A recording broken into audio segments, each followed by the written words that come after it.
Good morning, everyone. My topic it's all about parent involvement.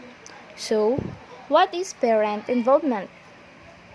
Parent involvement refers to a situation where parents are directly involved in the education of their children. They involve themselves and are involved by the school. And teachers in the learning process of their children, they fulfill their duties as. Another component of an inclusive and special education is parent involvement. It has long been established that parent involvement in education, planning, and management of children with disabilities and additional needs is essential as they are the primary caregivers and have direct influence on their children.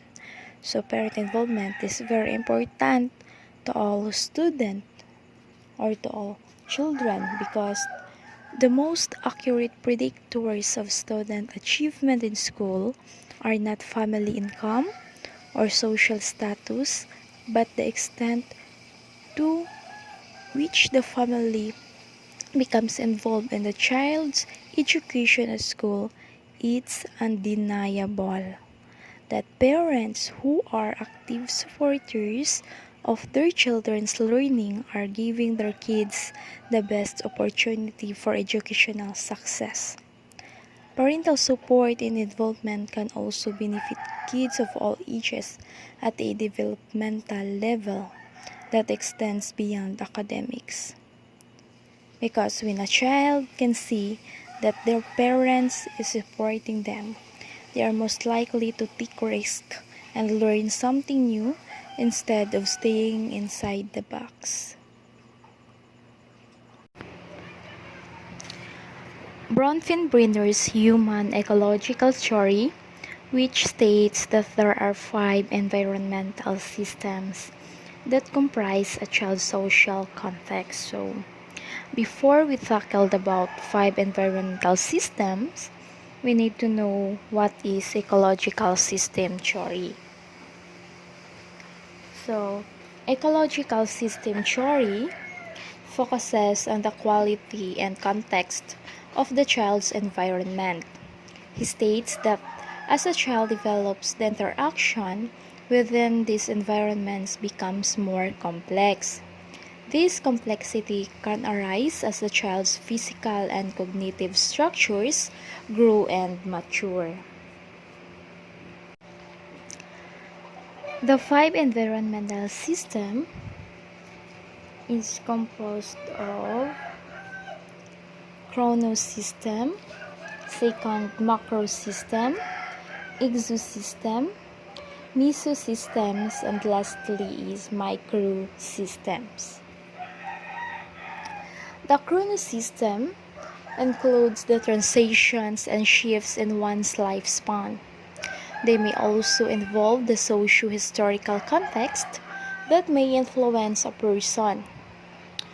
One classic example of this is how divorce, as a major life transition, may affect not only the couple's relationship but also their children's behavior. According to majority of research, children are negatively affected on the first year after the divorce. The next years after, it would reveal that the interaction within the family becomes more stable and agreeable. The second one is the macro system. The macro system setting and the actual culture of an individual. The cultural context involves the socio-economic status of the person and or his family, his intensity or risk and living in a still developing or a third world country. For example, being born to a poor family makes a person work harder every day. The next one is the exosystem. The exosystem is a setting in which there is a link between the context, where and the person does not have any active role, and the context wherein is actively participating. Suppose Suppose as a child is more attached to his father than his mother. So this system, the exosystem, is supposed to be the relationship between the father and the child. So, example, if the father goes abroad to work for several months, there may be a conflict between the mother and the child's social relationship. Or on the other hand, this event may result to a tighter bond between the mother and the child. Next is the mesosystem. Mesosystem involves the relationships between the microsystem and one's life. This means that your family experience may be related to your school experience. For example, if a child is neglected by his parents, he may have a low chance of developing positive attitude toward his teachers. Also, this child may feel awkward and the presence of peers and may resort to withdrawal from a group of classmates. And lastly, the microsystem, which our topic today is the parent involvement, is focuses on the microsystem where a child has direct interaction with parents, teachers, peers, and others. So, the macro system,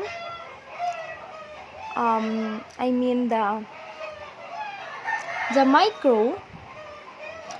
micro system, a setting and the direct environment we have in our lives. Your family, friends, classmates, teachers, neighbors, and other people who have a direct contact with you are included your microsystem. The microsystem is the setting in which we have direct social interaction with the social agents. The theory states that we are not mere recipients of the experiences we have when socializing with these people and the microsystem environment, but we are contributing to the construction of such environment. The Division of Early Childhood of the Council of Exceptional Children, the AC, expose the use of family-centered practices and assessment and instruction of young children.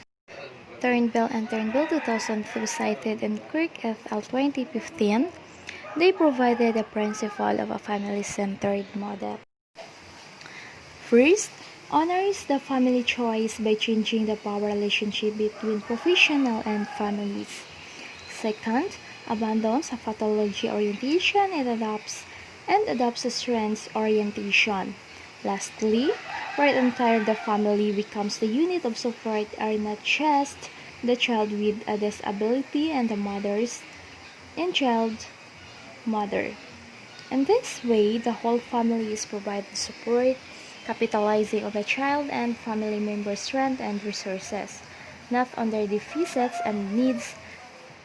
Teachers and administrators may also be guided by these principles when communicating and collaborating with parents and families of students with disabilities. So, this parent involvement is so very important to all students. This topic is important because parent involvement has been founded to be directly related to academic achievement and improvements and the school performance of the children. Educational support and collaboration with teachers has been found to promote child success in school. Moreover, programs for children with disabilities becomes more effective and successful when children and families are involved.